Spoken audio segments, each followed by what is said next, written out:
बिस्मिल्लाहिर्रहमानिर्रहीम। Welcome back to business mathematics 2। आज हम लेक्चर 10 पढ़ेंगे इस कोर्स का, the assignment model and methods of solution. ठीक है, लास्ट टाइम जो हमने स्टडी किया था, हमने सेक्शन 12.2 कवर किया था, solutions to transportation model, the stepping stone algorithm. तो हमने इससे पहले जो लेक्चर था उसमें सॉल्यूशंस स्टार्ट कर दिए थे सेक्शन 12.2, लेकिन फिनिश नहीं कर पाए थे। फिर लास्ट लेक्चर में हमने सेक्शन 12.2 फिनिश किया था। इनिशियल सॉल्यूशंस निकालने के लिए अलग मेथड है जो नॉर्थ वेस्ट कॉर्नर मेथड कहलाता है, और फिर सॉल्यूशंस जो ऑप्टिमल सॉल्यूशन निकालने के लिए हमने स्टेपिंग स्टोन एल्गोरिथम पढ़ा था। ठीक है, तो इसके साथ ही हमारा जो सेक्शन 12.2 था, जो ट्रांसपोर्टेशन मॉडल के सॉल्यूशंस हैं, वो हमने फिनिश कर दिया था। आज हम इसी का एक और इसी चैप्टर में जो असाइनमेंट मॉडल है उसको आज हम डिस्कस करेंगे। तो ये सेक्शन 12.3 है आपकी बुक का। तो general form and assumptions of assignment model पहले हम ये पढ़ेंगे, फिर methods of solution to assignment model. तो जैसा कि ये चैप्टर शुरू किया था तो हमने ये मेंशन किया था कि लीनियर प्रोग्रामिंग के ये दो बड़े ही इंपॉर्टेंट जो हैं एप्लीकेशंस हैं, transportation model and assignment model. तो इन दोनों को हमने बारी बारी पढ़ा। तो ट्रांसपोर्टेशन मॉडल को सेक्शन 1 और 2 में कवर किया, अब सेक्शन 3 में हमने असाइनमेंट मॉडल को कवर करना है। तो ये मिलता जुलता मॉडल है ट्रांसपोर्टेशन के, कुछ लोग इसको स्पेशल केस भी कहते हैं ट्रांसपोर्टेशन मॉडल का। मॉडल देखते हैं हाउ इट गोज़। तो जनरल फॉर्म और अजम्पशंस पढ़ेंगे इसकी, फिर मेथड्स ऑफ सॉल्यूशंस पढ़ेंगे, जिसमें हंगेरियन मेथड जो है वो काफ़ी काबिल ज़िक्र है। The assignment model and methods of solution. तो सबसे पहले हम देखते हैं कि असाइनमेंट मॉडल है क्या। A special case of the transportation model is the assignment model. अब देखिए, ट्रांसपोर्टेशन मॉडल का स्पेशल केस है ये। This model is appropriate in problems which involve the assignment of resources to tasks. For example, assign n persons to n different tasks और jobs. ठीक है, अब देखिए इस तरह से ये असाइनमेंट है ना, जैसे हम आपको असाइनमेंट्स देते हैं, स्टूडेंट्स हैं 10 स्टूडेंट्स हों, मैं उनको 10 तरह की असाइनमेंट्स दे दूं, तो एक असाइनमेंट मॉडल है कि किस तरह से देनी चाहिए असाइनमेंट्स। तो इसी तरह से इसमें असाइनमेंट्स हैं जो टास्क्स को दी जाती हैं। तो assign n persons to n different tasks और job. Just as the special structures of the transportation model allows for solution procedures which are more efficient than the simplex method. हमने transportation model में भी देखा कि हमारे पास कुछ method ऐसे हैं जो सिंप्लेक्स मेथड से ज़्यादा एफिशिएंट हैं।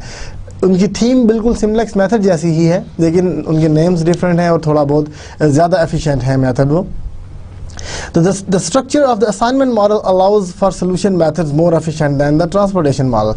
अब assignment model में हम transportation model वाले यूज़ कर सकते हैं, stepping stone algorithm वगैरह, लेकिन अब असाइनमेंट मॉडल का जो स्ट्रक्चर है वो हमें अलाउ करता है कि हम उससे भी ज़्यादा एफिशिएंट मॉडल असाइनमेंट के लिए यूज़ कर लें।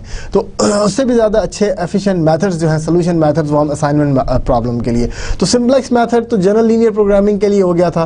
फिर ट्रांसपोर्टेशन मॉडल में हमने डिफरेंट सोल्यूशंस पढ़े, और इसी तरह असाइनमेंट मॉडल में मज़ीद एफिशिएंट सोल्यूशन हम डिस्कवर करेंगे। ठीक है, general form and assumptions. The general assignment problem involves the assignment of n resources to n tasks. ठीक है, तो इसी तरह रिसोर्सेज को हम ओरिजिन्स कह देंगे, टास्क को डेस्टिनेशंस कह देंगे, जैसे हमने ट्रांसपोर्टेशन मॉडल में कहा था। ठीक है, तो रिसोर्सेज और टास्क्स ये आपने देखने हैं। Typical examples of assignment models include the assignment of sales persons to sales territories. अब देखें, कुछ सेल्स पर्सन होते हैं, उनको मुख्तलिफ टेरिटरीज दे दी जाती हैं कि आपने इन टेरिटरीज में जाके अपना मार्केटिंग करनी है, तो ये असाइनमेंट हो गई। Airline crews to flights. Airline के जो क्रू है, पायलट्स हैं, एयर होस्टेसेस हैं, जो भी हैं, उनको फ्लाइट्स में जो डिस्पैच हम करते हैं, तो वो भी डेफिनेटली एक असाइनमेंट मॉडल है। Snow plough crews to zones of the city. ये हमने एक एग्जांपल भी देखी थी कि कैसे स्नो जो मटेरियल है वो हम डिफरेंट जोन्स ऑफ सिटी में करते हैं, तो वो ट्रांसपोर्टेशन मॉडल भी था और असाइनमेंट मॉडल भी आ गया। वहाँ पे था कि जो सप्लाई थी ना, जो सैंड एंड सॉल्ट कैसे डिस्ट्रीब्यूट करनी है। अब वो कह रहे हैं कि स्नो प्लो क्रूज, कि जिन्होंने ट्रक चलाने हैं, जिन्होंने बेलचे लेके फेंकनी है स्नो, जो आइस पे जो सॉल्ट वगैरह फेंकनी है, अब उनकी बात हो रही है, इसलिए ये असाइनमेंट मॉडल बन गया।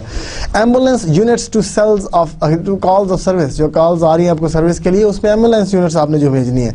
Referees and officials to sports events. आपको इस मैच हो रहा है, उसमें ऑफिशियल्स और रेफरी नहीं होते, वो भी आपने असाइन करने होते हैं, तो ये भी असाइनमेंट मॉडल है।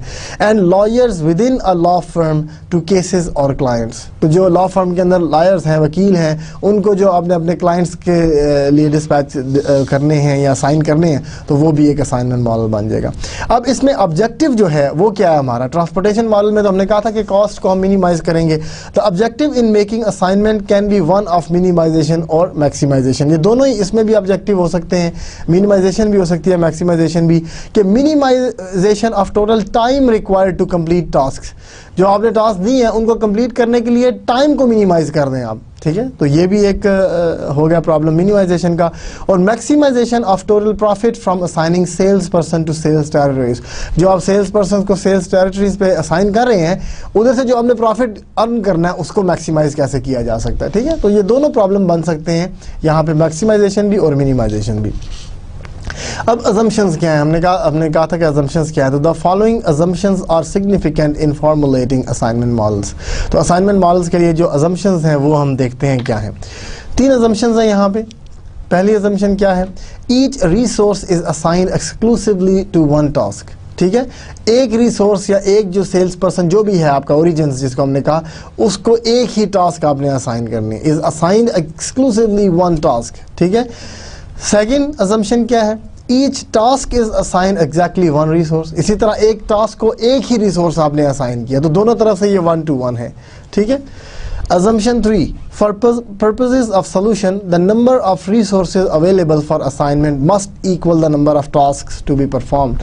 अब देखें ना, जब आपने 1 to 1 correspondence जो बना दी तो फिर दोनों इक्वल तो होनी चाहिए ना, अगर रिसोर्सेज और टास्क इक्वल नहीं है तो आप 1 to 1 assumption कैसे करेंगे, तो पहली 2 assumptions फुलफिल नहीं होंगी, तो इसलिए पहली 2 assumptions के लिए ज़रूरी है कि थर्ड assumption भी आपकी फुलफिल हो, कि जो रिसोर्सेज अवेलेबल हैं असाइनमेंट्स के लिए वो इक्वल हो number of task to be performed, ठीक है जी। तो ये 3 assumptions हैं जो आपने जहन में रखनी है असाइनमेंट मॉडल के लिए, ठीक है। If X I J is equal to 1 0, अब देखिए एक्स आई जे को हमने वेरिएबल्स भी दे दिए। ट्रांसपोर्टेशन मॉडल में हमने सिर्फ एक्स आई जे कहा था कि ये ith रो jth कॉलम का एलिमेंट है, ith origin to jth destination को जो यूनिट्स हम डिस्ट्रीब्यूट कर रहे हैं ये वो है। यहाँ पे ये क्या है, वही है कि आपने रिसोर्स आई को टास्क जे असाइन कर दिया, एक्स आई जे, रिसोर्स आई को टास्क जे असाइन कर दिया, ठीक है। तो अगर असाइन किया तो उसकी वैल्यू 1 होगी, नहीं की तो उसकी वैल्यू 0 होगी। तो अब वेरिएबल्स की 2 ही वैल्यूज हैं, 1 और 0। 0 क्या, अगर सोर्स आई को आपने टास्क जे असाइन नहीं की, अगर आई को जे असाइन किया तो उसकी वैल्यू 1 होगी एक्स आई जे की, अगर आई को जे टास्क असाइन नहीं की तो उसकी वैल्यू 0 हो जाएगी, ठीक है। सी आई जे जो है वही objective function contribution if resource I is assign to task J, तो ये कोएफिशिएंट्स हैं, x1 2 है तो उसका कोएफिशिएंट c1 2 हो जाएगा, x3 4 है तो उसका कोएफिशिएंट 3 4 हो जाएगा, c3 4। n जो है वो नंबर ऑफ रिसोर्सेज है और नंबर ऑफ टास्क है, हमने कहा था ना ये दोनों बराबर होनी चाहिए, तो दोनों को n कह दिया। वहाँ ट्रांसपोर्टेशन मॉडल में बराबर नहीं थी, वहाँ पे m और n थे, यहाँ पे n है, दोनों इक्वल है। The generalized assignment model is as shown in the next slide। हम नेक्स्ट स्लाइड में मैं शो करता हूँ आपको जनरलाइज्ड जो असाइनमेंट मॉडल है। उस मॉडल में आप देखिए ये मैं पहले आपको दिखा दूँ, maximize C11 x11 plus C12 x12 plus so on C1n x1n, फिर 2 1 से 2n तक चलते जाएंगे, चलते चलते हम n तक पहुँच जाएंगे, क्योंकि mn नहीं है यहाँ पे nn है, तो C11 से Cnn तक चले जाएंगे जितने भी होंगे ये, ठीक है। Subject to x11 plus x12 plus so on plus x1n equal to 1। अब देखिए यहाँ पे वो जो एस आई था ना राइट साइड पे ट्रांसपोर्टेशन मॉडल में, S1 S2 S3, वो अब इक्वल टू 1 1 कर दिए हमने, ठीक है ना, कि ये सारे के सारे वेरिएबल्स जो है सम अप 1 होने चाहिए। ये क्या कंडीशन थी, ये वो assumption 1 थी कि each resource assigned to 1 task only, एक रिसोर्स जो है वो सिर्फ एक, तो इन सब वेरिएबल में से सिर्फ एक वेरिएबल 1 होगा, बाकी सब 0 हो जाएंगे। देखें अगर आप इसमें देखें ना, अगर आपने टास्क 1 जो है वो रिसोर्स 1 को दे दिया है तो फिर 1 2 1 3 1 4 तो सारे 0 हो जाने चाहिए ना, बाकी सब 0 हो जाएंगे। इन सब में से एक ही वेरिएबल 1 होगा, बाकी सब 0 हो जाएंगे, इसलिए ये इक्वल टू 1 आ रहा है। इसी तरह अब सेकंड रिसोर्स को जो आपने असाइनमेंट देनी है, x21 का मतलब है ना सेकंड को असाइनमेंट 1, 2 का मतलब सेकंड को असाइनमेंट 2। तो अगर आपने ऑलरेडी सेकंड को असाइनमेंट 1 दे दिया, 2 1 अगर 1 हो गया तो बाकी सब 0 हो जानी चाहिए, क्योंकि 2 2 2 3 2 4 नहीं आएंगी, वो असाइनमेंट 0 हो गई, ठीक है। इसी तरह ये भी 0 चलते जाएं तो n1 n2 up to nn ये भी इक्वल टू 1 आ जाएगा। तो ये अब n कॉन्स्ट्रेंट्स बन गए हैं, 1 2 3 अप टू n कॉन्स्ट्रेंट्स। अब नेक्स्ट जो कॉन्स्ट्रेंट है वो n प्लस फर्स्ट कॉन्स्ट्रेंट होगा। अब वो क्या है, अब आप पहला जो सबस्क्रिप्ट है ना उसको इंक्रीज कर रहे हैं। अब x1121 कर रहे हैं। अब पहले क्या था x11 12 13 14, अब 21 2 1 2 3 2 4। अब ओरिजिन्स जो रिसोर्सेज हैं वो आप चेंज कर रहे हैं। अब इन रिसोर्सेज में भी एक ही 1 आएगा, बाकी सब 0 होंगे। ठीक है, अगर आपने एक टास्क पहले ओरिजिन को दे दिया तो वो दूसरे ओरिजिन को नहीं दे सकते, तीसरी चौथी रिसोर्स सारी 0 हो जाएंगी। ठीक है, तो अगर x21 आपका 1 आ गया तो x31 41 सारे 0 हो जाएंगे। ठीक है, इसलिए ये सारी जो है वो आपके 1 1 1 1 आते जा रहे हैं। तो ये 2n कंस्ट्रेंट्स हैं आपके पास, 1 to n और फिर n+1 से n+n जो कि 2n है, तो 2n टास्क हैं। अगर आपके पास ओरिजिन और रिसोर्सेज 10 हैं तो 20 कंस्ट्रेंट्स आएंगे आपके पास। ठीक है, और इसी तरह xij 0 और 1 फॉर ऑल ing। अब इसमें ग्रेटर देन इक्वल टू 0 लिखने की जरूरत ही नहीं है, क्योंकि या तो इसकी वैल्यू 0 है या 1 है। ठीक है, तो xij या तो 0 आएगा या 1 आएगा। ठीक है, तो ये इसका जनरलाइज मॉडल है। अब देखिए ये क्या एक्सप्लेनेशन यहाँ पे हमने दी थी कि notice for this model that the variables are restricted to the 2 values only, 0 और 1। 0 का मतलब non assignment of the resource है और 1 का मतलब असाइनमेंट ऑफ द रिसोर्स है, यानी कि आपने टास्क रिसोर्स को दी है या नहीं दी है तो 1, नहीं दी तो 0। This restriction on the values of the variable is quite different from the other linear programming models we have examined. आपने जितने भी लीनियर प्रोग्रामिंग मॉडल्स देखे होंगे, कभी भी हमने ऐसा नहीं किया ना कि वेरिएबल्स की वैल्यू 0 और 1 आ जाए, तो ये एक थोड़ा सा डिफरेंट स्ट्रक्चर हो गया। Also constraints 1 to n ensure that each resource is assigned to one task only। और जो अगले constraints हैं वो कहते हैं कि each task is assigned exactly one resource। ठीक है, exactly one resource। According to assumption 3, the number of resources must equal the number of tasks for the purposes of solving the problem। यही थी ना assumption 3। तो as with the transportation model, this condition might have to be artificially imposed for a given problem। जैसे हमने वहाँ पे कहा था ना कि डिमांड और सप्लाई इक्वल होनी चाहिए, और अगर नहीं है तो फिर आर्टिफिशियली इक्वल करते हैं उनको। इसी तरह यहाँ पे भी अगर ये टास्क और रिसोर्सेज बराबर नहीं है तो इनको आर्टिफिशियली बराबर करेंगे हम। ठीक है, लेकिन आप मोस्टली देखेंगे कि ये इक्वल होंगी। Finally, notice that all right-hand side constants which are equivalent to Si and Dj values in the transportation model equal 1। ठीक है, तो ये जो ट्रांसपोर्टेशन मॉडल में जो Si और Dj थे ये अब 1 के इक्वल हो गए यहाँ पे सारे के सारे। ठीक है, डिमांड और सप्लाई सारी 1 1। The supply of each resource is 1 unit and the demand for each task is 1 unit। अब 1 1 होगी ना, देखें एक टास्क को एक ही रिसोर्स चाहिए। एक होमवर्क या फ़र्ज़ करें देना है आपने किसी को, तो एक बंदे को बस दे दें वो कर देगा। ठीक है, इसी तरह अगर मैं रिसोर्स है वो मैं एक ही काम कर सकता हूँ, तो बस मुझे एक असाइनमेंट दे दें, मैं वो करके तो ख़त्म कर दूँ। ठीक है ना, तो इसमें ये है कि डिमांड भी एक ही है और सप्लाई भी एक ही है कि जो रिसोर्स है उसको एक ही असाइनमेंट चाहिए, और एक असाइनमेंट जब हम उन्हें दे देते हैं तो डिमांड और सप्लाई बराबर हो जाती है। तो यहाँ पे Si और Dj ये दोनों इक्वल टू 1 हो गए। ठीक है ना, राइट साइड सब की 1 आ गई, तो इसलिए इसको ट्रांसपोर्टेशन मॉडल कहा जा सकता है। इसी तरह का था ट्रांसपोर्टेशन मॉडल। ठीक है, बिल्कुल सेम ट्रांसपोर्टेशन मॉडल है, राइट साइड पे सिर्फ 1 1 1 आ गया। ठीक है, और xig की वैल्यू रिस्ट्रिक्ट कर दी हमने 0 और 1 पे। ठीक है, तो सिर्फ ये फ़र्क है आपका दोनों में। अब ये एक एग्जाम्पल है, एग्जाम्पल देखते हैं। NCAA referee assignments motivating scenario कि ये जो नेशनल फुटबॉल एसोसिएशन जो है उसके आपने रेफरीज जो हैं वो असाइन करने हैं कि अब किस तरह से एक टूर्नामेंट है रीजनल जो भी है गिवन है आपको, उसके आपने असाइन करने हैं रेफरीज। ठीक है, ये एग्जाम्पल 3 है आपकी पेज 554 पे। ठीक है, एग्जाम्पल 3 ऑन पेज 554। ये एक टेबल दिया हुआ है, इसमें कुछ वैल्यूज़ दी हुई हैं।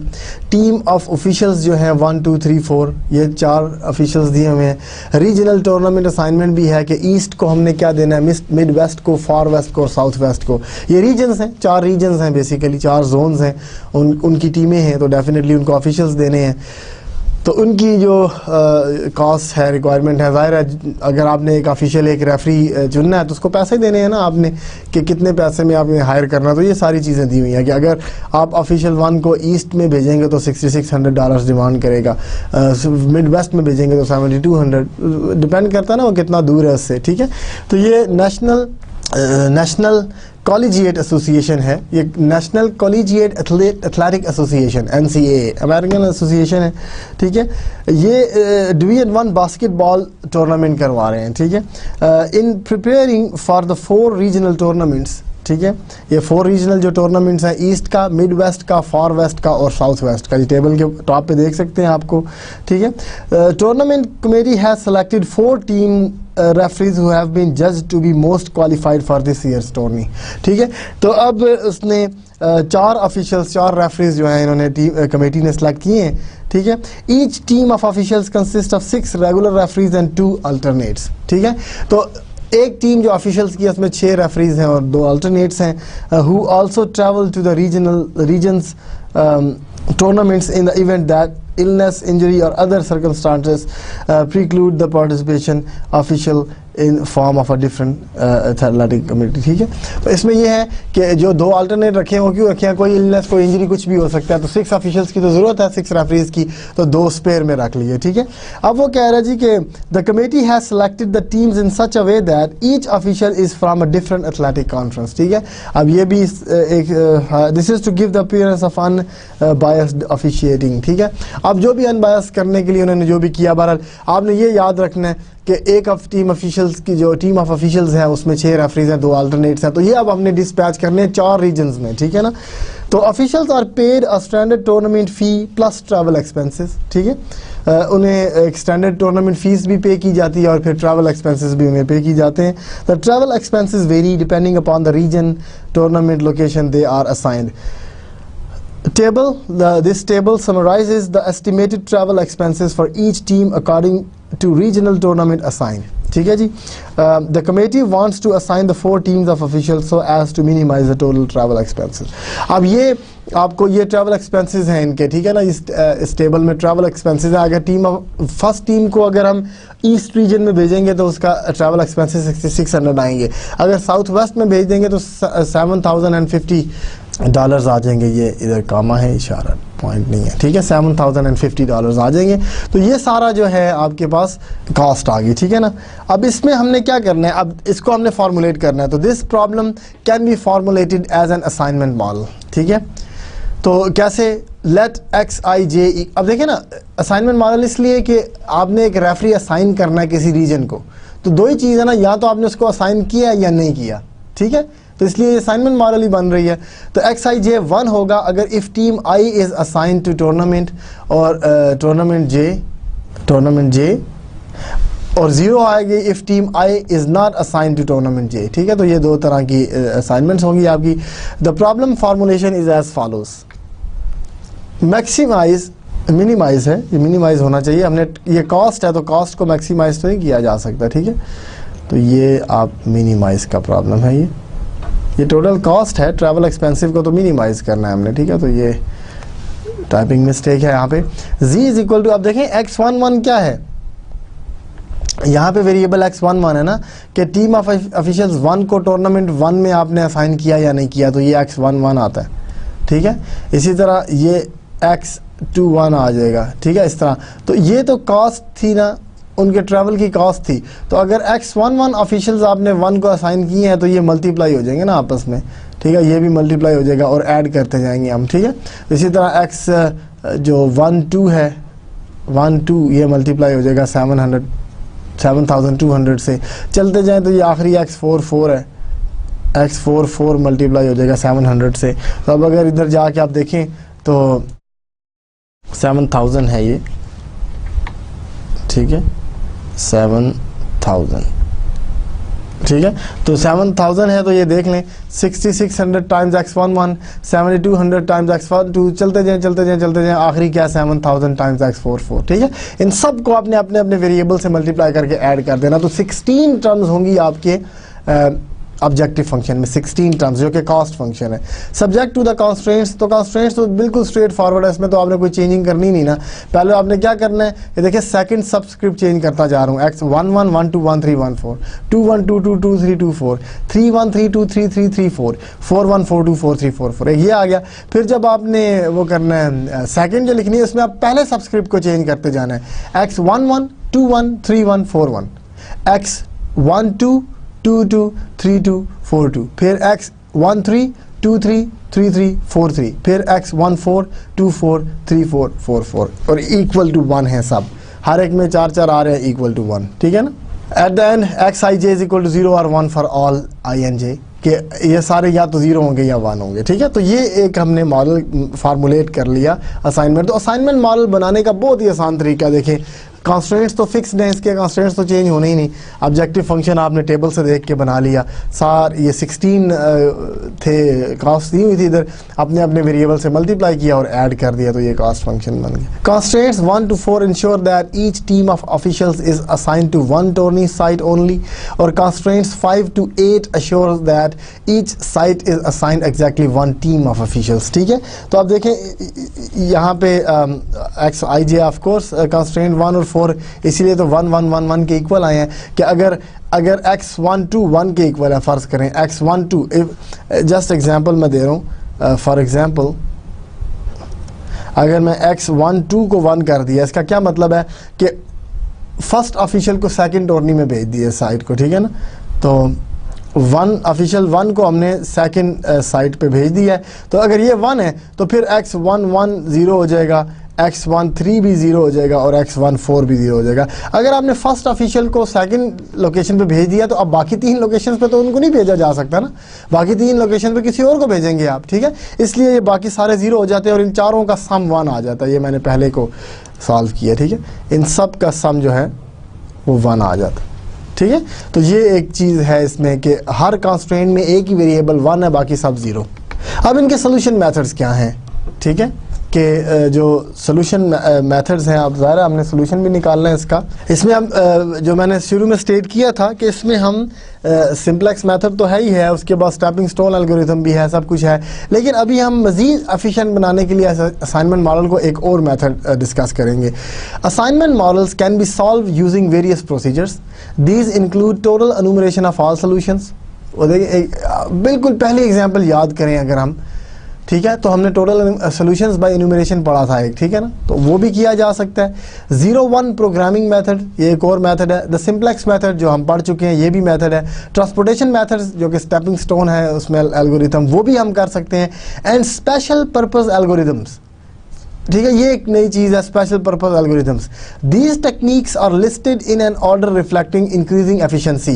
तो जो एनुमरेशन मेथड है उसकी सबसे कम एफिशिएंट मेथड है वो, फिर सिंप्लेक्स मेथड भी बीच में ही आता है, ट्रांसपोर्टेशन मेथड स्टेपिंग स्टोन उससे ज़्यादा एफिशिएंट है, लेकिन असाइनमेंट मॉडल में जो स्पेशल पर्पस एल्गोरिथम है ना, ये सबसे ज़्यादा एफिशिएंट है, तो इसलिए हम इसी को यूज़ कर लेते हैं। देखिए एफिशिएंसी की तो हर किसी को ज़रूरत है ना, अगर एक काम जल्दी हो सकता है, मोर एफिशिएंट तरीके से हो सकता है, तो क्या ज़रूरत है ज़्यादा टाइम भी लगाएं और इनएफिशिएंट काम करें, ठीक है।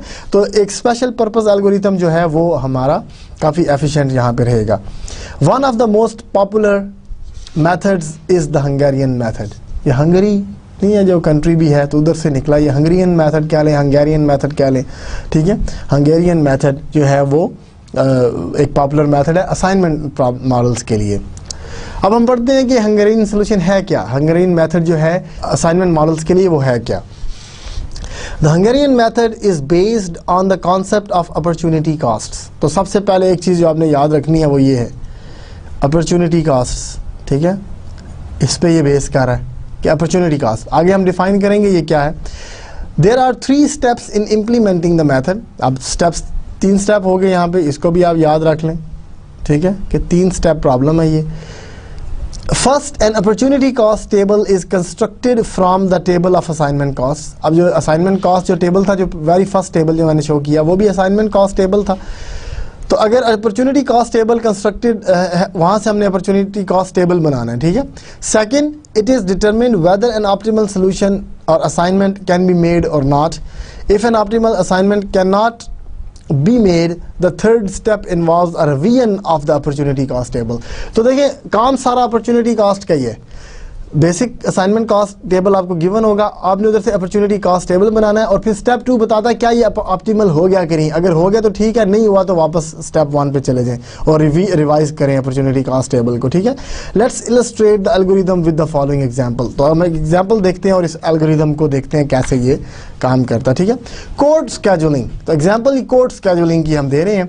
A court administration is in the process of scheduling 4 court dockets. 4 judges are available to be assigned. 1 judge to each docket. ठीक है, तो अब देखें एक जज को एक डॉकेट असाइन करनी है आपने, ठीक है, तो अब ज़ाहिर है 4 को डॉकेट्स ही आपके पास 4 ही जजेस हैं, तो हर एक को एक एक ही असाइन हो सकता है, एक ज़्यादा नहीं. The court administration has information regarding the type of cases on each of the dockets as well as data indicating the relative efficiency of each of the judges in processing different type of court cases. अब एक तो ये है ना कि आपने 4 जजेस हैं और 4 कोर्ट्स में आपने लगा देना है, लेकिन अब ये भी तो देखना है कि कौन सा जज कौन से कोर्ट को ज़्यादा अच्छा हैंडल कर सकता है, उसकी एफिशिएंसी भी तो देखनी है. ठीक है, एक लेट्स से क्रिमिनल कोर्ट है, दूसरा कोई और डोमेस्टिक कोर्ट है, तो अब ज़रूरी तो नहीं कि एक जज दोनों को सेम तरीके से हैंडल कर ले. अगर एक जज की एक्सपर्टीज़ क्राइम्स में है तो वो क्रिमिनल कोर्ट में जाएगा, ठीक है ना, उसमें जाके अपनी एक्सपर्टीज़ दिखाएगा. तो इसलिए ये भी हमने देखना है कि किस जज की एफिशिएंसी किस जगह पे ज़्यादा है. Estimated days to clear docket is, जज 1 जो है वो 14 दिन लेगा डॉकेट 1 को क्लियर करने में. जज 1 2 को भेजने तो वो 13 दिन लेगा, इसका मतलब है ज़्यादा अच्छा है 2 पे. 3 पे भेजें तो 17 दिन में क्लियर करेगा उसको. इसी तरह सेकंड जज जो है वो 16 डेज़ लेगा डॉकेट 1 के लिए, 15 डेज़ लेगा 2 के लिए. तो इस तरह ये डेज़ में दे दिया उसने, ठीक है ना. तो इसमें टाइम का हमें अब आ गया मसला, कास्ट का नहीं. ठीक है, तो 4 जज हैं, 4 डॉकेट्स हैं और ये उनके नंबर ऑफ़ डेज़ हैं जो उसमें वो हैंडल करेंगे केसेस को, तो कितने दिन में हैंडल करेंगे. Based upon this information the court administrator has compiled the data in the above table. The above table shows estimates of the number of court days each judge would require in order to completely process each court docket. ठीक है, the court administrator would like to assign the 4 judges so as to minimize the total number of court days needed to process all 4 dockets. अब देखिए यहाँ पे अब वो minimise कर रहा है नंबर ऑफ डेज को, तो टाइम को मिनिमाइज कर रहा है कि ऐसे स्केड्यूल करते हैं कि ये कम से कम दिनों में सारे के सारे जो कोर्ट केसेस हैं वो ख़त्म हो जाएं. ठीक है ना, तो इसके सोल्यूशन के लिए अब ये तो आपका क्वेश्चन है, अब ये टेबल दिया है, टेबल पे बेस करके हमने ऑब्जेक्टिव फंक्शन भी बनाना है और टाइम को मिनिमाइज करना है. तो अब सोल्यूशन जो है 3 स्टेप प्रोसेस जो हमने कहा था हंगेरियन मेथड में, सबसे पहला जो स्टेप था वो था opportunity cost table banana. Determine the opportunity cost table. ठीक है, ये स्टेप 1 है आपका. ठीक है, ये रो रिड्यूस्ड कॉस्ट टेबल है. ठीक है, तो सबसे पहले हमें जो अपॉर्चुनिटी कॉस्ट टेबल था उसको रो रिड्यूस कॉस्ट टेबल में हम लेके गए हैं. ठीक है, तो to determine the opportunity cost table 2 steps are required.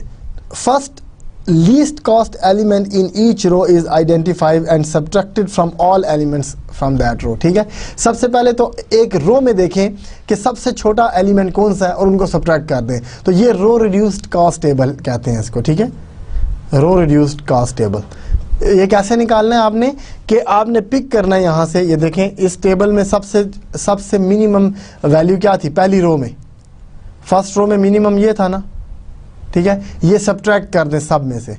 ठीक है, तो 14 में से 13 सब्ट्रैक्ट कर दें, 13 में से 13, 17 में से 13 और 14 में से 13, तो ये क्या आ गया 1041. सारे पॉजिटिव आएंगे क्योंकि सबसे छोटी वैल्यू माइनस कर रहे हैं.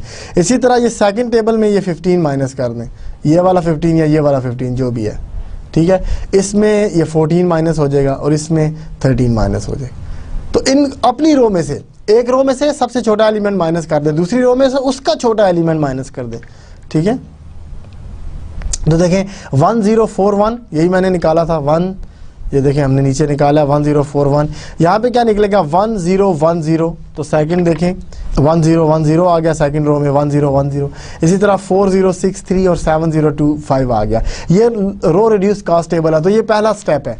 क्या आपने किया कि सब्ट्रैक्ट किया हमने, सब्ट्रैक्ट जो मिनिमम एलिमेंट है ना, लीस्ट कॉस्ट एलिमेंट. ठीक है, इन ईच रो. तो हर रो में से हमने जो लीस्ट कॉस्ट एलिमेंट था वो सब्ट्रैक्ट कर दिया पूरी रो में से. The resulting cost table is sometimes called the row reduced cost table. तो इसको हमने रो रिड्यूस्ड कॉस्ट टेबल कह दिया. इसके बाद द लीस्ट जो cost element in each column is identified and subtract from other elements in the column. ठीक है।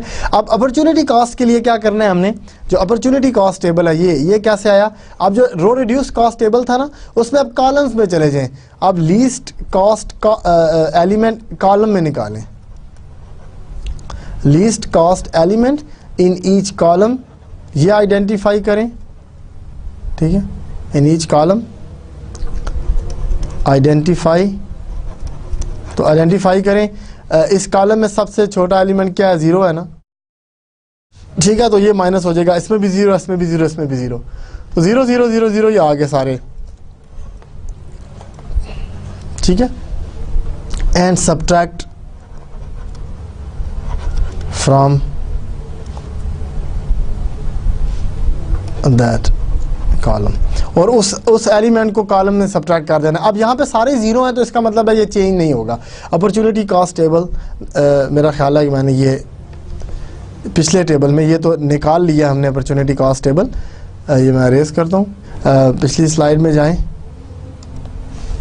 इधर से देखें सबसे जो लीस्ट कॉलम एलिमेंट जो है वो क्या है, अब ये है, इसमें तो 0 ही है, इसमें भी 1 है, इसमें 0 है, तो अब ये सब्ट्रैक्ट करें तो क्या आएगा 0 0 3 6, ये पहला आ जाएगा, ये तो 0 ही रहेगा, ये आएगा 3 0 5 1 और फिर ये आएगा 1 0 3 5, तो 2 कॉलम सिर्फ चेंज हुए हैं, तो ये आ गए 0 0 3 6 0 0 0 0 3 0 5 1 1 0 3 5।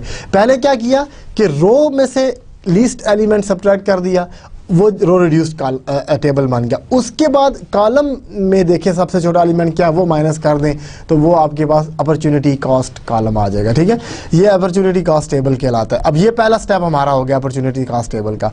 अब सेकंड स्टेप में हमने देखना है क्या ये ऑप्टिमल असाइनमेंट्स हैं कि नहीं, determine whether an optimal assignment can be made और नॉट, ठीक है। अब ये देखें सेकंड जो स्टेप था वो था determine whether an optimal assignment can be made, तो ये कैसे हम करेंगे, the technique for determine whether an optimal assignment is possible at this stage consists of drawing straight lines vertically and horizontally, ठीक है। तो सबसे पहले ये जो सेकंड स्टेप में हमने क्या करना है, हॉरिजॉन्टली और वर्टिकली स्ट्रेट लाइंस लगानी है इनके ऊपर, ठीक है, और फिर देखना है जो 0 0 है ना वो फारक करने हैं हमने, through the opportunity cost table in such a way as to minimize the number of lines necessary to cover all 0 entries। कम से कम लाइंस लगाएं हॉरिजॉन्टल और वर्टिकल, और जिससे 0 सारे के सारे गायब हो जाए, 0 जो एंट्रीज हैं वो गायब हो जाएं, ठीक है। तो आप देखें ये अब पहली रो में तो 0 है तो इसको तो गायब करना ही था, तो हमने पहली रो को गायब किया, पहली रो पे कॉलम लगाने से अब ये 0 गायब हो गया। सेकंड रो में फिर 2 0s हैं, अच्छा या ये इसको करने के लिए ये याद रखें, अब 0 कॉलम पे भी तो लाइन लगाई जा सकती थी ना, हमने 0 रो पे क्यों लाइन लगा दी, वो इसलिए कि आप देखें 0 है ना, जिस रो में सबसे ज़्यादा या जिस कॉलम में सबसे ज़्यादा 0s हैं उसको फारग करें, क्योंकि एक रो में अगर ज़्यादा 0s हैं तो एक रो गायब करने से, अब देखिए पहली रो पे जब हमने लाइन लगाई तो 2 0s गायब हुए हैं, अगर मैं पहले कॉलम पे भी लाइन लगाता तब भी 2 0s गायब हो जाते, ठीक है। सेकंड रो और सेकंड कॉलम तो गायब होने ही चाहिए क्योंकि उनमें 4 4 0s हैं, सेकंड रो सेकंड कॉलम गायब हो गए।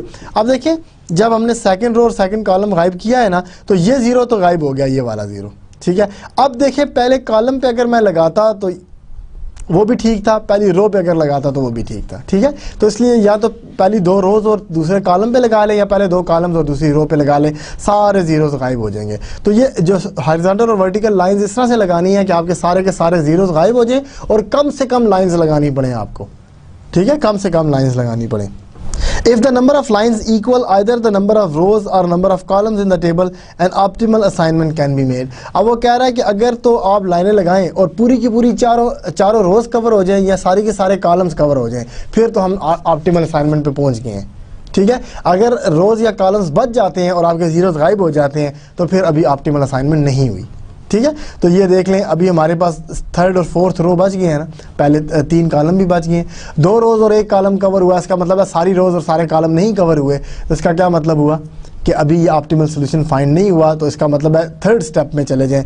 3rd स्टेप क्या कहता है, revise the opportunity cost table, ठीक है, revise the opportunity cost table, ठीक है। अब वो कह रहे हैं if the number of rows is less than the number of rows or columns, an optimal assignment cannot be determined and the opportunity cost table must be revised, ठीक है। अब उसको रिवाइज कैसे करेंगे हम, रिवाइज द अपॉर्चुनिटी टेबल। अब ये third step पे हम चलेंगे, revise the opportunity table. If it is not possible to determine an optimal assignment in step 3, opportunity cost table must be modified. Opportunity cost table को modify करना है. This is accomplished by identifying the smaller number in the table not covered by a straight line and subtracting this number from all numbers not covered by the straight line. ठीक है, अब ये आपने देखना है कि आपने जो ये रिवाइज्ड अपॉर्चुनिटी कॉस्ट टेबल इस तरह से आया है, ये जो रिवाइज्ड अपॉर्चुनिटी कॉस्ट टेबल इस तरह से आया है कि आपने अब ये जो लाइंस से जो कवर नहीं हुए ना, लाइन ने जो कवर नहीं किए, ये जो लाइंस ने कवर नहीं किए, इसमें आप देखें रोज में जो मिनिमम वैल्यू है वो माइनस करनी है हमने। अच्छा, अब इसमें ये करना है, आप रिवाइज्ड जो अपॉर्चुनिटी कॉस्ट टेबल आया है वो इस तरह से आएगा। आपने जो ये लाइंस के कवर नहीं हुए ना, उन एलिमेंट्स में से सबसे छोटा एलिमेंट पिक करें। तो इन सब में से कौन सा सबसे छोटा एलिमेंट है? 1। ठीक है, 1 सबसे छोटा एलिमेंट है और इसको सब्ट्रैक्ट करें, ये जो नॉट कवर्ड वाले हैं तो इन सब में से सब्ट्रैक्ट करते हैं 1। 3 में से 1 गया, 6 में से 1 गया, 5 में से 1 गया, 1 में से 1 गया, 3 में से 1, 5 में से 1। ठीक है, अब रोज और कॉलम्स में नहीं देखना आपने, जितने भी जो कवर नहीं हुए थे ना एलिमेंट्स लाइंस के नीचे, उनमें से सबसे छोटा जो एलिमेंट है वो सब में से माइनस करें। और जो रोज और कॉलम्स की इंटरसेक्शन है ना, ये जो दो लाइंस की इंटरसेक्शन है, ये देखें, ये जो इंटरसेक्शन था ना, इसमें ये 1 ऐड कर दें और इस इंटरसेक्शन में भी 1 ऐड कर दें। और कोई इंटरसेक्शन है लाइंस का? नहीं है। तो ये आपका रिवाइज्ड टेबल बन गया। अगर रिवाइज टेबल आप लिखें ना तो ये आया 0 1 3 1 0 1 0 0 2 0 4 2 5 0 0 4। ठीक है, ये आपका टेबल बन गया। अब ये नेक्स्ट टेबल देखें तो यही है 0 1 3 1 0 1 3 1 0 1 0 0, ये देख लें सेकंड लाइन, फिर 2 0 4 2 2 0 4 2 और फिर 5 0 0 4 5 0 0 4, ये आ गया। अब ये हम ये जो लाइनें मैं लगा रहा हूँ, ये दोबारा से हमने स्टेप 1 रिवाइज किया। ठीक है ना, तो ये अभी रिवाइज्ड अपॉर्चुनिटी कॉस्ट टेबल है जिसमें ये लाइनें अभी नहीं लगी हुई। ठीक है, अब हमने लाइनें लगानी है, तो लाइनें फिर कैसे लगानी है? अब हम वापस चले जाएंगे ना। ठीक है, अब हमने क्या किया, ये तो स्टेप 2 पे वापस चले जाएं। Determine the smallest element not covered by the straight line was 1, हमने at the intersection of row 4 and column 3। ठीक है, ठीक है, वो 1 आया, वो 1 हमने सब में से सब्ट्रैक्ट कर दिया। अब जो उनसे आप दोबारा चले जाएं स्टेप 2 पे, तो स्टेप 2 क्या था आपका? स्टेप 2 था कि whether an optimal assignment can be made और नॉट। इसमें यही था कि दोबारा से लाइनें लगाएं ज़ीरोज़ को ख़त्म करने के लिए। पहला कॉलम हमने ख़त्म कर लिया, इसमें 2 ज़ीरोज़ थे। फिर हमने कहा जी कि सेकंड कॉलम भी ख़त्म कर लें, इसमें भी 2 ज़ीरो हैं। अब ये सेकंड रो में भी 2 ज़ीरो थे, तो ये भी हमने ख़त्म कर दी। अब 1 ज़ीरो ये बच गया था, तो चौथा रो भी हमने ज़ीरो कर दी। अब देखें, अभी भी कॉलम और रोज़ बच गए हैं ना, 4 रोज़ पूरी नहीं हुई या 4 कॉलम्स पूरे नहीं हुए, तो इसका मतलब है कि अभी भी ऑप्टिमल सोल्यूशन फाउंड नहीं हुआ। ठीक है, स्टिल ऑप्टिमल सोल्यूशन फाउंड नहीं हुआ। अब हम दोबारा से इसको रिवाइज करेंगे। तो रिवाइज करने से क्या करेंगे, अब हम मज़ीद determine whether an optimal solution assignment can be made। अब देखें, repeat step 2 shows that the 4 lines required to cover all the zeros elements, thus the assignment solution can be made। अब देखें, इन दोनों में क्या फ़र्क है। यहाँ पे पहली दफ़ा जब हमने step 2 किया था तो कितनी रोज़ और कॉलम्स बने थे? ये 3।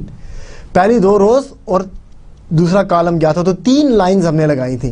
क्या ये नंबर ऑफ रोज़ या नंबर ऑफ कॉलम्स के इक्वल है? नहीं है, तो इसलिए कहा था कि ऑप्टिमल सोल्यूशन नहीं है, लिहाजा आगे चले जाए। आगे गए, अब यहाँ पे जब हमने लाइनें लगाई तो अब कितनी लाइंस हैं? 2 रोज़ और 2 कॉलम्स, ऐड करें 4 होगी।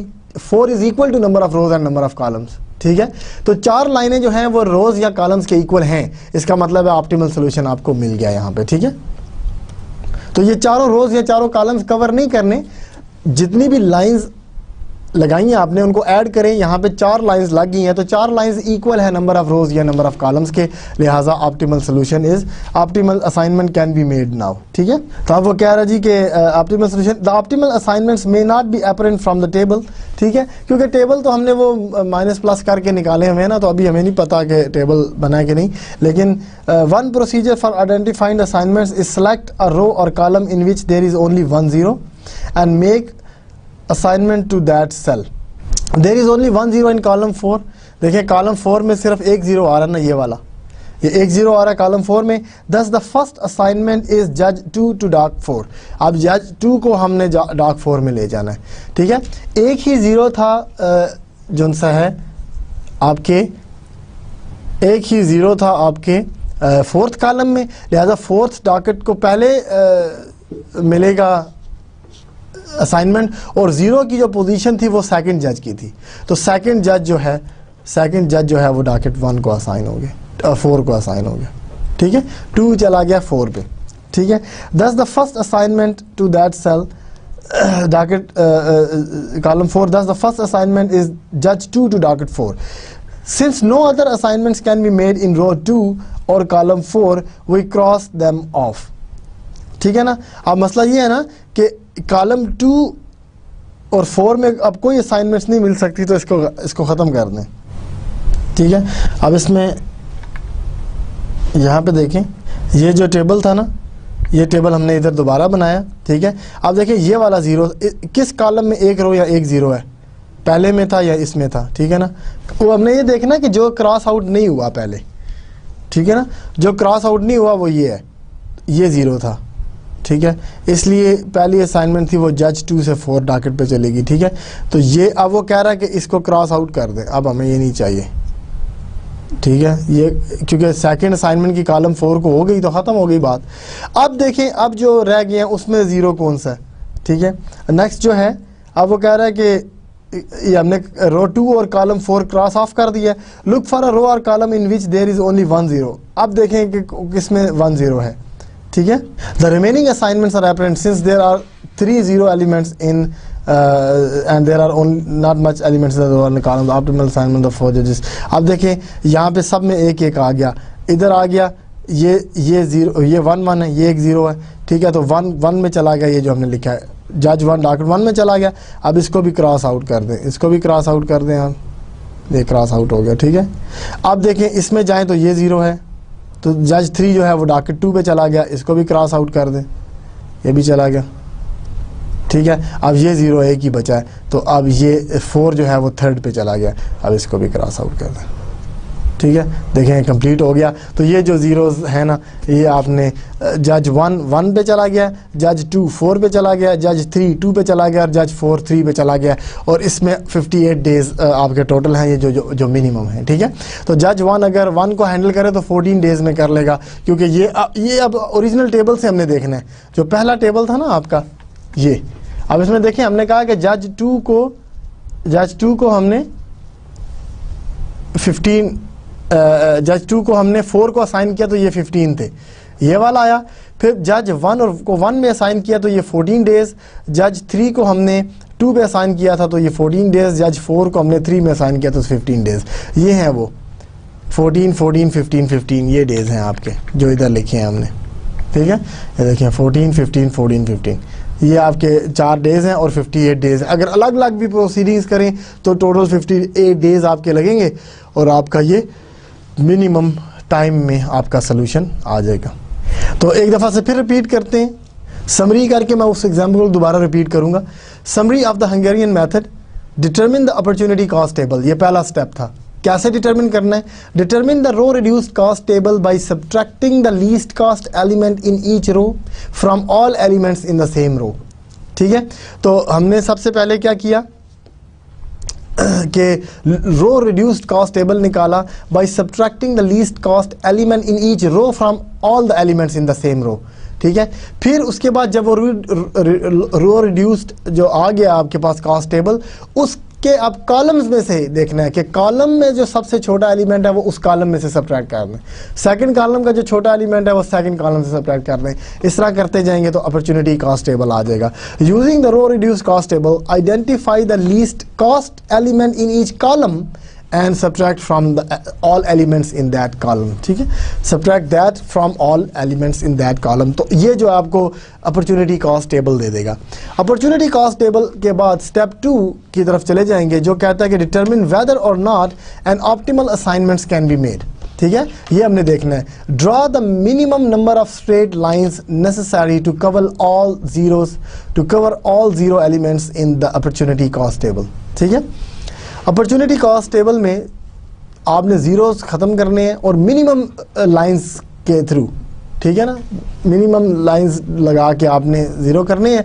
तो if the number of straight lines is less than the number of rows और columns in the table the optimal solution assignment can not be made. ठीक है, तो गो टू स्टेप 3।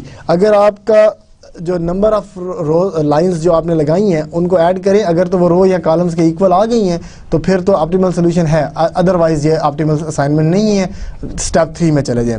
स्टेप 3 कह रहा है कि if the number of straight lines equals the number of rows and column the optimal assignments can be identified. ठीक है, अब स्टेप 3 क्या है? अगर आइडेंटिफाई नहीं हुआ तो स्टेप 3 पे चलते हैं। Revise the opportunity cost table, ये है step 3। Identify the smallest element in the opportunity cost table not covered by the straight line. अब हम रोज और कॉलम्स में नहीं देख रहे, अब जो स्ट्रेट लाइंस ने कवर नहीं किए ना एलिमेंट, उनमें से सबसे छोटा एलिमेंट देख रहे हैं और वो हम सब्ट्रैक्ट कर देंगे नॉन कवर्ड एलिमेंट्स में से सब्ट्रैक्ट करेंगे और जो लाइंस की जो इंटरसेक्शंस थी ना उनमें वो ऐड कर देंगे। ठीक है, subtract this element from every element not covered by the straight line, add this element to any element found at the intersection of two straight lines। ठीक है, जब ये हो जाए तो फिर स्टेप 2 में जाएं और देखें क्या अब असाइनमेंट्स मेड की जा सकती हैं ऑप्टिमल के नहीं। कैसे कि दोबारा से वही लाइनें लगाएं और देखें अब टोटल नंबर ऑफ लाइंस जो है वो इक्वल हुई हैं रोज़ के या कॉलम्स के, अगर हो गई हैं तो ऑप्टिमल सोल्यूशन आ गया, वरना दोबारा स्टेप 3 में चले जाएँ। ठीक है, गो टू स्टेप 2 and 3 और ये हम रिपीट करते जाएंगे अनलेस कि हमें मिल जाए। ठीक है, तो अब दोबारा से इस एग्जांपल को अगर आपको फुली अंडरस्टैंड नहीं हुआ तो हम दोबारा से इसको देखते हैं।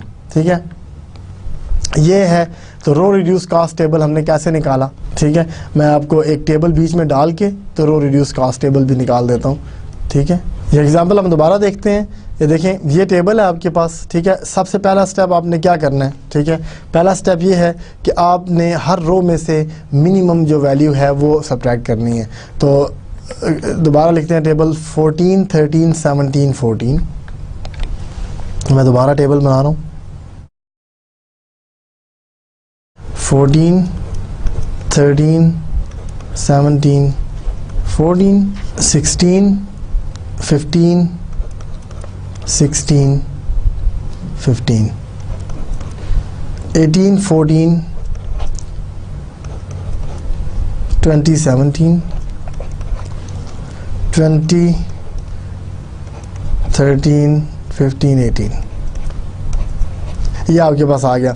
अब देखें, इसमें हमने पहला स्टेप ये करना है कि सबसे मिनिमम वैल्यू ये 13 ली और इसको सब्ट्रैक्ट कर देना है। ठीक है, सारे एलिमेंट से। तो 13 अब मैं सेलेक्ट करूं तो जो नया टेबल बनेगा तो क्या बनेगा 1 0 4 1। ठीक है, ये हमने सब्ट्रैक्ट कर दिया इन सारे एलिमेंट्स में से। इधर सबसे छोटा 15 है तो इसको सब्ट्रैक्ट कर दें तो आएगा 1 0 1 0। ठीक है, उसके बाद यहाँ पे 14 सबसे छोटा है तो ये आ जाएगा 4 0 6 3। ठीक है, यहाँ पे 13 सबसे छोटा है तो ये आ गया 7 0 2 5। ठीक है, ये टेबल आ गया। अब देखें, ये जो नेक्स्ट टेबल आप देखें रो रिड्यूस टेबल जो आया था ये था कि नहीं? अब देख लें, ये वही टेबल है जो ऊपर मैंने अभी निकाला है। 1 0 4 1 1 0 4 1, फिर 1 0 1 0 1 0 1 0 6 0 4 0 6 3 4 0 6 3 और 7 0 2 5 7 0 2 5। ठीक है, तो ये आपका आ गया, यानी इसमें से सब्ट्रैक्ट किया हमने 13, इधर से सब्ट्रैक्ट किया 15, इधर से सब्ट्रैक्ट किया 14, इधर से सब्ट्रैक्ट किया 13। तो ये आपका जो आया ये आया row reduced cost table, cost table. ठीक है, अब इस रो रिड्यूस कास्ट टेबल से हमने जाना है, ये आ गया, रो मैच हो गया। अब हमने जाना है अपॉर्चुनिटी कास्ट टेबल में। तो अपॉर्चुनिटी कास्ट टेबल में कैसे जाएंगे? आपका आया 1 0 4 1 1 0 1 0 1 0 4 1 1 0 1 0 4 0 6 3 और 7 0 4 2। ठीक है, ये आपका आया था रो रिड्यूस कास्ट टेबल। ठीक है, ये रो रिड्यूस कास्ट टेबल ये ना 4 0 6 3 7 0 4 7 0 25 7025, तो ये आया। ये रो रिड्यूस कॉस्ट टेबल है। अब अपॉर्चुनिटी कॉस्ट टेबल में जाना है। अपॉर्चुनिटी कॉस्ट टेबल में अब रो कॉलम में देखना है, कॉलम में सबसे छोटी वैल्यू सब्ट्रैक्ट करनी है। तो पहले कॉलम में से आप सब्ट्रैक्ट करेंगे सब्ट्रैक्ट 1, ठीक है। सेकंड कॉलम में से सब्ट्रैक्ट करेंगे 0, क्योंकि 0 ही सबसे छोटा है। थर्ड कॉलम में भी 1 सबसे छोटा है और फोर्थ कॉलम में भी 1 छोटा है। इसमें से सब्ट्रैक्ट करना 0, इसमें से -1 करना, इसमें से भी -1 करना, ठीक है। तो अब अपॉर्चुनिटी कॉस्ट टेबल मिल जाएगा आपको। ये आ गया 0 0 3 6, कॉलम में से 1 माइनस किया।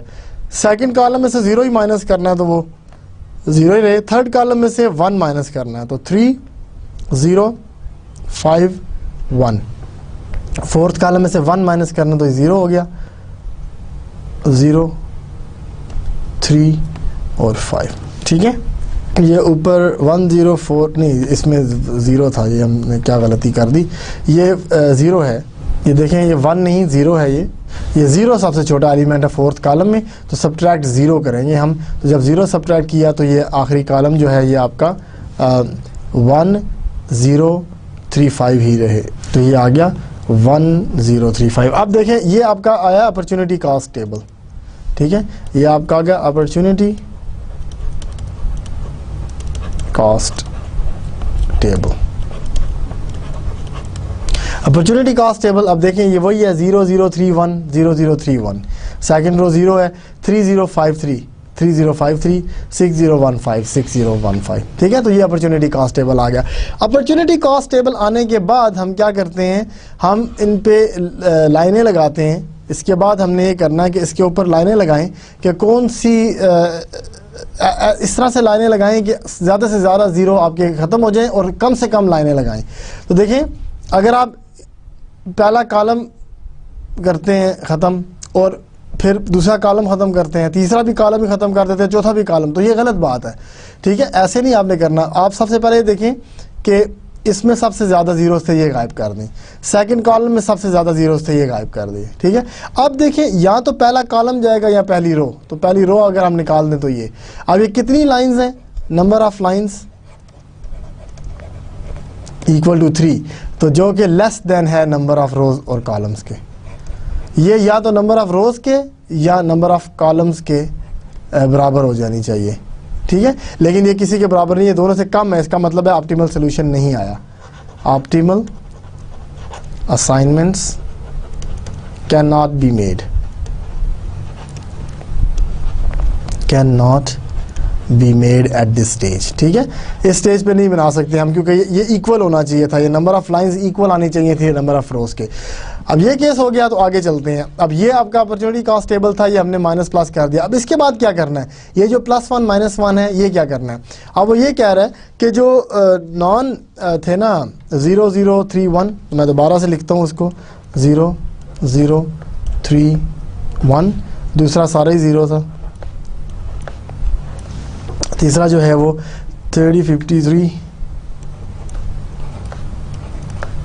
और जो चौथा है वो है 5004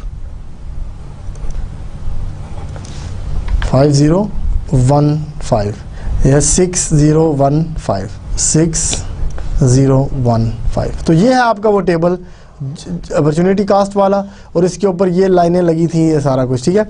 उसने कहा जो लाइनों के अलावा ये लाइनें लगी थी ना, इसके अलावा जितने एलिमेंट्स हैं आप, ये 3 5 3 6 1 5, इनमें से सबसे छोटा ये सिलेक्ट कर लें और इसको माइनस कर दें, सब में से माइनस कर दें, ठीक है। तो क्या आया आपके पास टेबल, नया टेबल आया। और ये जो इंटरसेक्शन है, ये देखें, ये इंटरसेक्शन और ये इंटरसेक्शन है, इनमें ऐड करना है, इंटरसेक्शंस में ऐड। तो 0 1 3 1 0 1 0 0 2 0 4 2 5 0 0 4। अब वो कह रहा है कि मैक्सिमम नंबर ऑफ ज़ीरोज़ गायब करें। सबसे पहले देखें, ये जो 0 सेकंड रो में ये 3 ज़ीरो है, तो इसको तो ख़त्म करना ही चाहिए। अब सबसे ज़्यादा ज़ीरोज़ किस में बचे, ये सेकंड रो कॉलम में, ये गायब कर दिया। अब अब इसको गायब करने के लिए मुझे या तो कॉलम या रो गायब करनी पड़ेगी, और रो और कॉलम दोनों में एक ही जीरो है, एक से ज़्यादा नहीं है, तो जो मर्जी सिलेक्ट कर दें एक ही बात है। अब इसको गायब करने के लिए क्या करना है, या तो ये कॉलम इग्नोर कर दें या ये कर दें कैंसिल, ठीक है, क्योंकि ये जीरो तो पहले ही जा चुका है, इसकी हमें ज़रूरत नहीं है।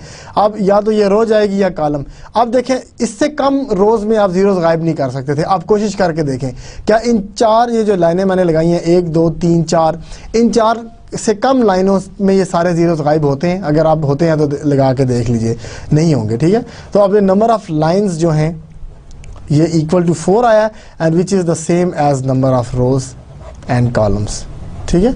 नंबर ऑफ रोज और कॉलम्स 4 ही थे ना, 4 रोज कॉलम्स थे, तो ये नंबर ऑफ लाइन्स भी 4 के बराबर आ गई है। इसका मतलब है कि optimal assignments can be made now, ठीक है। Optimal assignments can be made, ठीक है। तो ये हम फाइनल सोल्यूशन में अराइव हो गए। और अब किस तरह से आपने असाइनमेंट्स करनी है, ये आपका इधर से आया था, ये जो टेबल है, ठीक है। इसमें असाइनमेंट्स जो मेड की हैं हमने वो कैसे की हैं, दोबारा से अगर आप टेबल बनाना चाहें तो बना लें। ये जो फाइनल टेबल है ना, ये वही बना हुआ है, ये देखिए, ये फाइनल टेबल जो हमने यहाँ पे निकाला है ये वही फाइनल टेबल है, ठीक है। इसको दोबारा से लिख लेता हूँ मैं इधर, ठीक है। तो मैंने बना के दिखाया भी था वहाँ पे, लेकिन फाइनल क्या है, 0 1 3 1 0 1 0 0 2 0 4 2 5 0 0 4। तो इसमें हमने ये करना है कि सबसे ऐसा रो या कॉलम देखें जिसमें एक ही ज़ीरो है। तो देखें ये फोर्थ कॉलम में एक ज़ीरो है, पहली रो में एक ज़ीरो है, तीसरी रो में भी एक ही ज़ीरो है, ठीक है। तो ये भी कर सकते हैं, इन तीनों में से कोई भी पिक कर लें। बुक ने ये पहले पिक किया था, ठीक है ना, 4 वाला, आप ये पिक कर लें पहले। आप कहें जी पहली रो में एक ही ज़ीरो है, ठीक है। कॉलम में देखना है या रो में देखना है?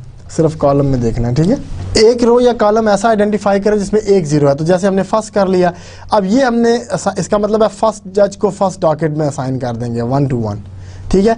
अब जब ये 1 को 1 में असाइन कर दिया तो ये फर्स्ट रो फर्स्ट कॉलम गायब हो जानी चाहिए, क्योंकि अब जज नंबर 1 किसी और डॉकेट में नहीं जा सकता, और इसी तरह कोई और डॉकेट किसी और जज को भी नहीं दे सकते, ठीक है। अब इसके बाद देखें एक ज़ीरो किस में है, ये चौथे में ही एक ज़ीरो है, थर्ड रो में भी एक ज़ीरो है, ये थर्ड रो में एक ज़ीरो है, ये देख लें। इसका मतलब है जो तीसरा जज है ये सेकंड को चला गया, तीसरा जज सेकंड को चला गया। अब जब ये हो गया काम तो हमने इस तीसरी रो को और सेकंड कॉलम को भी डिलीट कर दिया। अब देखें, अब ये कोई भी ले लें, इसमें भी एक ही ज़ीरो बचा है, इसमें भी एक ही ज़ीरो बचा है। अगर इसको मैं ले लूँ तो फोर्थ जज जो है वो थर्ड कॉलम में चला गया, थर्ड डॉकेट में, तो इसको भी गायब कर दिया हमने, ठीक है। अब यही बचा है, तो सेकंड जज जो है वो फोर्थ डॉकेट में चला गया, तो ये भी गया और ये भी गया, ठीक है। तो अब असाइनमेंट्स होगी, फर्स्ट जज फर्स्ट डॉकेट में, सेकंड जज फोर्थ डॉकेट में, थर्ड जज सेकंड डॉकेट में, और फोर्थ जज जो है वो थर्ड डॉकेट में चला जाएगा, जो कि यहाँ पे हुआ होगा, ठीक है। ये हमने इधर भी मैंने आपको करके दिखाया था, उधर उसने 0 को पहले कंसीडर किया था, फिर 1 को 2 को। तो आप जिस तरह से मर्जी चले जाएं, असाइनमेंट एक ही होगी, एक से ज़्यादा असाइनमेंट्स नहीं होंगी, ठीक है। तो इसके फिर करस्पॉन्डिंग जो डेज थे ये ओरिजिनल टेबल से हमने लिख लिए, ठीक है। जज 1 to डॉकेट 1, इस पोजीशन पे जो ओरिजिनल टेबल में नंबर दिया गया ना वो 15 है, तो हमने 14 लिख दिया, सॉरी 14 है, तो ये हमने 14 लिख दिया। इसी तरह ये जो 2 4th पोजीशन पे जो हमने नंबर आप ओरिजिनल में देखें ये 15 होगा, तो ये 15 लिख दिया, ठीक है। तो इस तरह से ये नंबर ऑफ 8 जो है 58 है, ये मिनिमम नंबर ऑफ डेज, ठीक है जी। तो ये था आपका हंगेरियन मेथड, जो कि मोर एफिशिएंट है than the stepping stone algorithm. ये नहीं है कि आप इसको ट्रांसपोर्टेशन मॉडल में भी यूज़ करते रहें। स्टेपिंग स्टोन एल्गोरिथम और सिंप्लेक्स मेथड हम यूज़ कर सकते हैं असाइनमेंट मॉडल में, लेकिन ज़्यादा एफिशिएंट नहीं होंगे, टाइम कंज्यूमिंग होंगे। ये देखिए कितना आसान तरीका था, कितने मज़े से हमने ऑप्टिमल असाइनमेंट्स निकाल ली हैं, ठीक है ना। तो ये जो मेथड है इसको जो है हंगेरियन मेथड कहते हैं।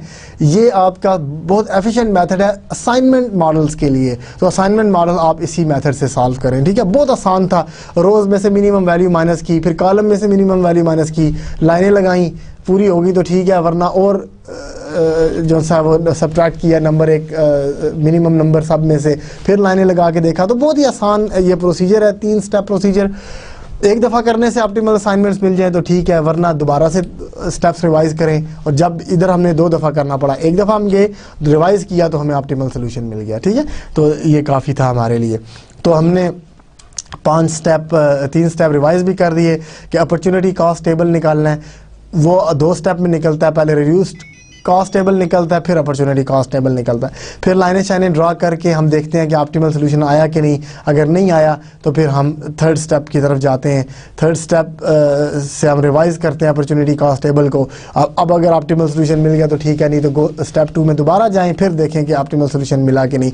तो ये 3 स्टेप प्रोसेस आपने याद रखना है। थोड़ी सी प्रैक्टिस करेंगे तो बड़ी आसानी से आपका ये सारा काम हो जाएगा। हंगेरियन मेथड हमने मिनिमाइजेशन प्रॉब्लम के लिए भी यूज़ किया है। यही किया ना हमने, देखिए मिनिमाइज़ करना था हमने टाइम को, तो हमने जो एग्जांपल की है वो मिनिमाइजेशन की है। यहाँ पे ये नोट कर रहा है कि the Hungarian method can be used when the objective function is to be maximized. अगर आपने मैक्सिमाइज करना हो तब भी ये यूज़ किया जा सकता है। 2 alternative approaches can be used in this situation.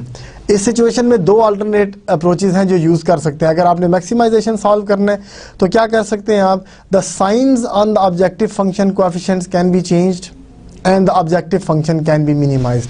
वो कह रहा है सिर्फ साइन चेंज कर दें ऑब्जेक्टिव फंक्शन में, आपने अगर प्लस प्लस हैं तो माइनस माइनस कर दें और फिर मिनिमाइज करें। उसको मिनिमाइज करेंगे तो original automatic function automatically maximize हो जाएगा। एक तो ये थी। या फिर वो कह रहा है कि जो अपॉर्चुनिटी कॉस्ट हमने डिटरमिन की है ना, वो आप लार्जेस्ट नंबर को सब्ट्रैक्ट करके निकालें, स्मॉलेस्ट को नहीं।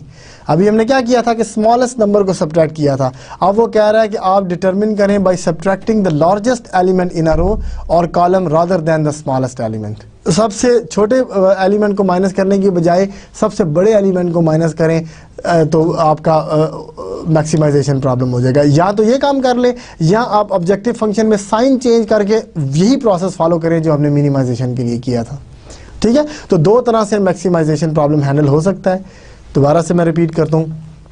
एक तरीका ये है कि आप ऑब्जेक्टिव फंक्शन में साइन चेंज कर दें और उसको मिनिमाइजेशन की तरह सॉल्व कर लें। ठीक है, या फिर ऑब्जेक्टिव फंक्शन में साइन चेंज ना करें। जब आप अपॉर्चुनिटी कॉस्ट निकालते हैं तो हम मिनिमम वैल्यू माइनस की थी हमने मिनिमाइजेशन प्रॉब्लम में, अब आप लार्जेस्ट वैल्यू माइनस कर दें, स्मॉलेस्ट की जगह पे लार्जेस्ट वैल्यू माइनस करें अपॉर्चुनिटी कॉस्ट निकालने के लिए, तो फिर आपका प्रॉब्लम मैक्सिमाइजेशन में चेंज हो जाएगा। ठीक है जी, तो ये आपका हंगेरियन मेथड था। ठीक है, तो आज हमने क्या क्या किया अपने इस लेक्चर में। आज हमने सेक्शन 12.3 कवर किया है और इसके साथ ही चैप्टर 12 भी फिनिश हो गया आपका। ठीक है, इसमें हमने पहले जनरल फॉर्म देखी थी कि ट्रांसपोर्टेशन मॉडल की जनरल फॉर्म क्या है, और फिर अजम्पशंस थी। अजम्पशंस क्या थी? 3 अजम्पशंस थी। अगर आप रिपीट करें तो पहली अजम्पशन थी कि हर रिसोर्स को एक एक टास्क मिलनी चाहिए। फिर सेकंड अजम्पशन थी कि हर टास्क को एक एक रिसोर्स मिलनी चाहिए 1 to 1। और थर्ड अजम्पशन थी कि नंबर ऑफ़ रिसोर्सेज और नंबर ऑफ़ टास्क इक्वल होनी चाहिए। तो ये 3 अजम्पशंस थी असाइनमेंट मॉडल की। अगर कोई भी मॉडल इस तरह की 3 अजम्पशंस को फुलफिल करता है तो आप उसको असाइनमेंट प्रॉब्लम उसको बना के हल कर सकते हैं। ठीक है, लीनियर प्रोग्रामिंग को। फिर उसके बाद हमने मेथड्स ऑफ सोल्यूशन पढ़े असाइनमेंट मॉडल के। एक ही मेथड पढ़ा है हमने, हंगेरियन मेथड। नोट किया था हमने कि एनुमरेशन वाला भी किया जा सकता है, सिंप्लेक्स मेथड भी किया जा सकता है, स्टेपिंग स्टोन भी किया जा सकता है, और ये वाला हंगेरियन मेथड भी किया जा सकता है। लेकिन हंगेरियन मेथड असाइनमेंट मॉडल्स के लिए सबसे ज़्यादा एफिशिएंट है। अगर सबसे ज़्यादा एफिशिएंट है तो फिर इसी को यूज़ करें, फिर क्या ज़रूरत है बाकियों को यूज़ करने की। ठीक है, तो ये हमने देखा हंगेरियन मेथड के 3 स्टेप्स थे। पहले स्टेप में आपने रो रिड्यूस कॉस्ट टेबल बनाना है, वहाँ से आपने अपॉर्चुनिटी कॉस्ट टेबल बनाना है, फिर आपने लाइंस ड्रा करके देखना है कि क्या ऑप्टिमल सोल्यूशन मिला कि नहीं मिला तो फिर जो नॉन कवर्ड एलिमेंट्स थे उनका सबसे स्मॉलेस्ट एलिमेंट माइनस कर देना है। ठीक है, और इंटरसेक्शन पे प्लस कर देना है। ठीक है, और उसके बाद दोबारा से आपने लाइनें लगानी है, देखना है ज़ीरोज़ को गायब करने के लिए लाइनें लगानी है, देखना है कि अब number of lines number of rows के इक्वल आई हैं कि नहीं। अगर आ गई हैं तो ऑप्टिमल सोल्यूशन है, नहीं तो फिर रिपीट करें उसको। ठीक है ना, तो ये इस तरह चलते जाए अनलेस के आपको ऑप्टिमल असाइनमेंट्स मिल जाएं। तो जब मिल जाए तो आप देख लें असाइनमेंट कैसे बनानी है। आखिरी स्टेप हमने ये किया कि जिस रो में जिस कॉलम में 1 0 है उस 0 को आप सर्कल करें और देखें, वो असाइनमेंट कर दें। वो असाइनमेंट करके उस लाइन और उस कॉलम को आपने निकाल दिया।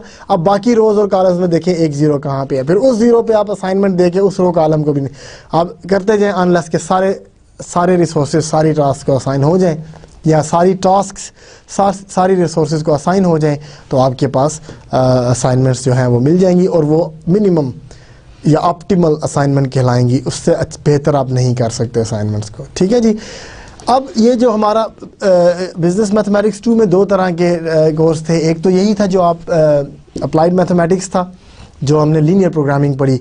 चैप्टर 10, 11 और 12 में हमने लीनियर प्रोग्रामिंग पढ़ी है, उसके डिफरेंट मेथड्स पढ़े हैं हमने।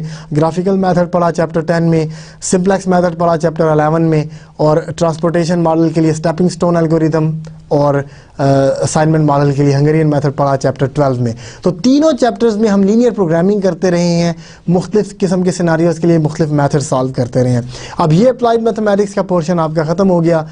इस चैप्टर के साथ ही नेक्स्ट हम जो है वो कैलकुलस स्टार्ट करेंगे। कैलकुलस बिल्कुल मैथमेटिक्स है, एक मैथमेटिक्स की जो है ना बहुत ही बेसिक्स हैं कैलकुलस में, ठीक है। कैलकुलस में लिमिट्स होती हैं, डिफरेंशिएशन होती है, इंटीग्रेशन होती है, ठीक है। इस तरह के टॉपिक्स हैं। मैक्सिमाइजेशन, मिनिमाइजेशन प्रॉब्लम दोबारा आएंगे कैलकुलस में भी, उसमें भी हम देखेंगे कैसे निकाले जा सकते हैं, ठीक है। तो अब हम कैलकुलस स्टार्ट करेंगे जो चैप्टर 15 से लेकर 20 तक हैं। इसमें कैलकुलस के टॉपिक्स भी हैं और उनकी एप्लीकेशंस भी हैं, ठीक है। तो जो नेक्स्ट चैप्टर 15 है वो डिफरेंशिएशन के बारे में है, और नेक्स्ट लेक्चर में जो हम पर्टिकुलरली पढ़ेंगे वो लिमिट्स और कंटिन्यूटी पढ़ेंगे, ठीक है। सबसे पहले लिमिट्स पढ़ेंगे, लिमिट्स के ऊपर बेस करके डिफरेंशिएशन पढ़ेंगे, और फिर इस तरह चलते जाएंगे, मज़ीद कवर करेंगे हम चैप्टर 20। तो अब हम कैलकुलस शुरू करेंगे नेक्स्ट चैप्टर में। तो इसके साथ ही आज का लेक्चर हमारा ख़त्म हुआ। आई होप कि आपको अंडरस्टैंड आपने किया होगा इस मेथड को। प्रैक्टिस करें, दोबारा प्रैक्टिस करें, एक्सरसाइज में से क्वेश्चन उठाएं, प्रैक्टिस करें, देखें आपको अंडरस्टैंडिंग हुई कि नहीं, ठीक है। तो आप होपफुली आपने एंजॉय भी किया होगा आज का lecture. I will see you next time with chapter 15 and that's it for today.